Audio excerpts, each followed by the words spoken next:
నిజామాబాద్ జిల్లా ఎడపల్లి మండలం Dharmapuram MSc form గ్రామాల మధ్య ఘర్షణకు ధర్మారం గ్రామ సర్పంచ్ భర్త రవి కారణమని ఎంఎస్సి ఫారం గ్రామ ప్రజలు ఆరోపించారు. ఎన్నో సంవత్సరాలుగా కొనసాగుతున్న కల్లుబట్టి వ్యవహారంలో సర్పంచ్ భర్త గోవూరి రవి తన సొంత ప్రయోజనాల కోసం రెండు గ్రామాల మధ్యన చిచ్చుపెట్టడం సరికాదని వారు తెలిపారు.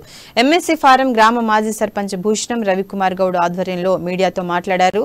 కల్లుబట్టికి ఆదాయం తగ్గటం వల్లే గౌడ కులస్తులతో కుమ్మక్కై కొత్త వివాదాలు సృష్టించారని, ఆ కారణంగా గ్రామాల మధ్యన చిచ్చు పెడుతున్నారని తెలిపారు. తమ గ్రామంలో కల్లుబట్టి నిర్వహణకు ఎక్సైజ్ అధికారుల నుండి అన్ని అనుమతులు ఉన్నా తమ గ్రామ కల్లుబట్టి ఎలాగైనా మూయించి ధర్మారం బట్టికి ఆదాయం పెంచేందుకే అన్ని ప్రయత్నాలు చేస్తున్నారని మండిపడ్డారు.